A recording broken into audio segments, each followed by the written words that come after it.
It was getting late as the men walked down the road. They trudged slowly, their shoulders bowed under a heavy burden of disappointment. Things had not turned out how they had planned.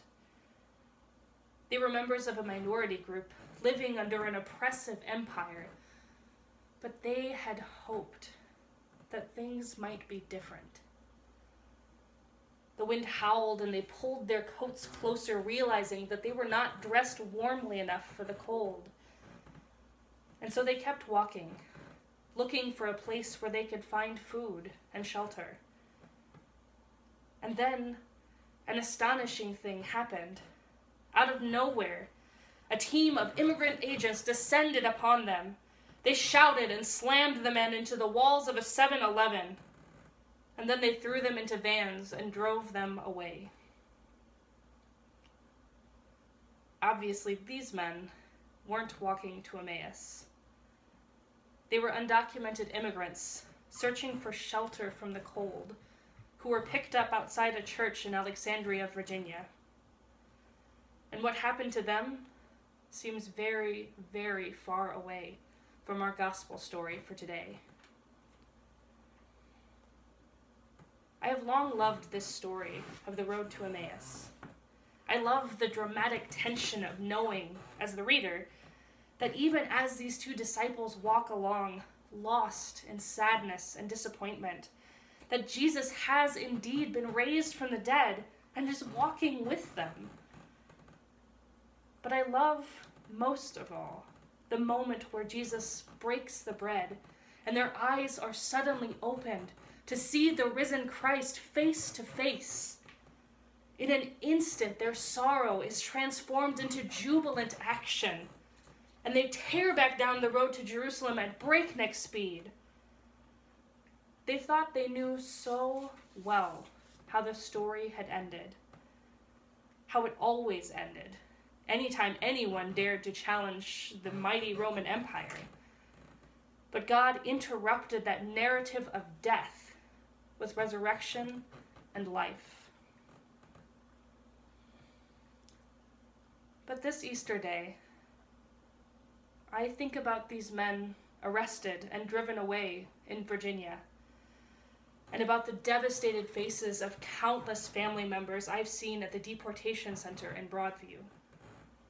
There was no such sudden divine interruption in their tragic stories. And it leaves me asking the question, where is the resurrection? Where is Christ in all this? I know the right answer to this question. Believe me, 3 years of theological education have not been wasted on me. I know that Christ is always with us, in our hearts and in our neighbors. I know that God accompanies us in the darkest and most hopeless of times.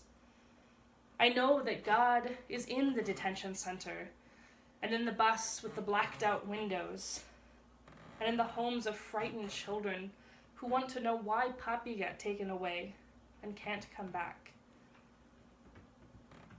But as encouraging as it is to know that God is with us in our struggles, sometimes this answer just doesn't seem like enough.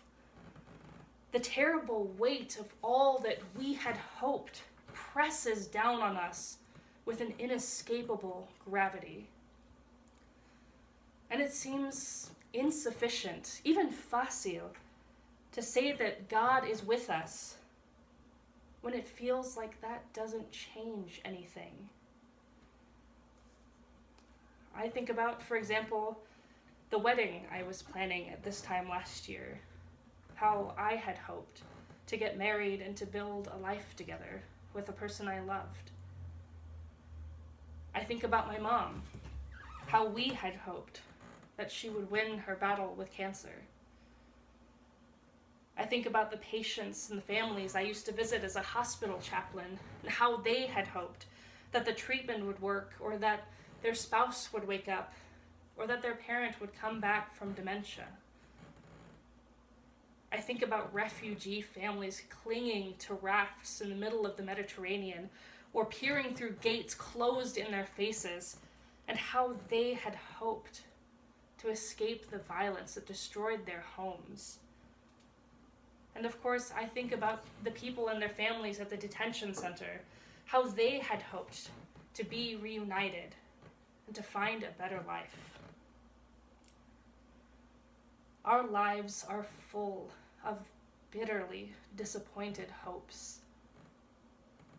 Where is the resurrection? Where is Christ? I can't help but be a little envious of Cleopas and his friend. They experienced this same kind of bitter disappointment. They carried the terrible weight of "but we had hoped" as they mourned the loss of their friend and teacher, Jesus. But then they got to see Jesus. They got to see him physically walking down the road with them and breaking bread with them. They got to know beyond a shadow of a doubt that God had undone their disappointment, that God had defeated death itself. Sometimes it seems to me like life would be so much easier if I could just see Jesus, the actual physical risen Jesus, to see and touch and talk with resurrection itself. If I could just see for myself that Jesus has indeed risen from the dead and changed everything, surely life would be so much better. But then I think again about Cleopas and his friend. I imagine them running to find the other disciples and the giddy confusion of voices as they told themselves and each other again and again, "The Lord is risen. He has appeared to Simon. The Lord is risen. We saw him in the breaking of the bread." But even as I imagine this, I realize that nothing had materially changed for them. In fact, things arguably got worse. Jesus had risen from the dead, but they still lived under the brutal thumb of the oppressive Roman Empire. And as the Christian movement grew larger and noisier, it gained that empire's attention and its ire. All of these leaders in the movement were without a doubt murdered in a variety of horrifying ways. And it's likely that they also had to watch their friends and co-workers likewise tortured and murdered. Their lives were certainly no more free of pain or death than ours are now. But they never seemed to waver in their faith. Even after Christ ascended into heaven and was no longer physically with them, they never asked, "Where is the resurrection?" or "Where is Christ?" Even in the face of torture and persecution and death, they never abandoned their faith that Christ had already triumphed over the sin and evil that plague this world. They went to their deaths utterly confident that death itself had been defeated. And yet, even as I interrogate this text with all my desperation and anger about the injustice of things, I realize that I recognize that faith. In fact, it is the one thing that enables me to ask again and again, where is the resurrection and where is Christ? In my heart of hearts, I have faith that God has an answer to these questions. This is the faith that we share. Deep, deep down, even in the midst of all our doubt and desperation, in the midst of our grief and our dying, there is this glowing ember of faith that cannot be extinguished. The faith that Christ has indeed triumphed over the grave. It is the faith that enables us to read the stories of our lives in the same way that we read the story of the road to Emmaus, knowing already that this narrative of death is not all there is. That is why we gather together every week. We come to be strengthened in our faith in what we already know.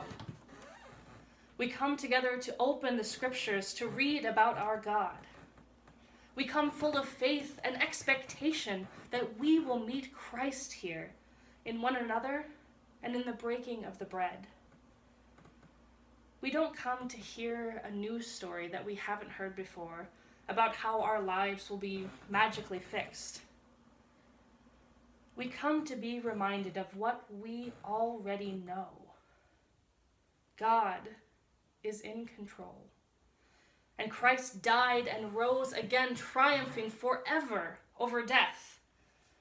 It may not seem to change anything in our day-to-day lives. There are still persecutions and death, cancer and dementia, and broken hearts. But that doesn't change the fact that at the end and the beginning of all things, Christ's victory over death has changed everything. God has changed the end of the story forever. No matter what happens, no matter how long or dark the road may be, God is there at the end of it, the Alpha and the Omega. Our stories begin and end in the arms of God's loving presence. And I would be remiss that if I did not observe that God is not just the Alpha and the Omega. God is also the Beta and the Gamma and the Delta and so on. By which I mean to say that even when our stories are dark and a happy ending seems like it's out of sight, God is there with us. In the darkness of the detention center and the hospital waiting room, God is there, strengthening us in the faith that all is not lost, that this is not how the story ends. We know the end of the story. We know that we will be reunited with the loved ones that we have lost.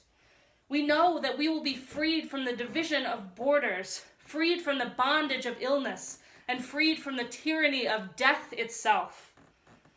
We know that we will be raised to new life. We know that God will be with us to wipe away every tear from our eye.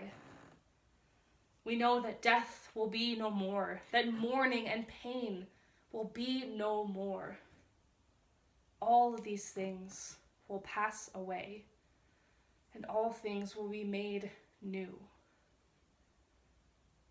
So let us remember, like Cleopas and his companion, as we gather together to open the scriptures and to break bread with one another, that we already know the good news. We already know in the deepest part of our burning hearts that God has triumphed over all our darkness. Alleluia! Goodness is stronger than evil. Love is stronger than hate.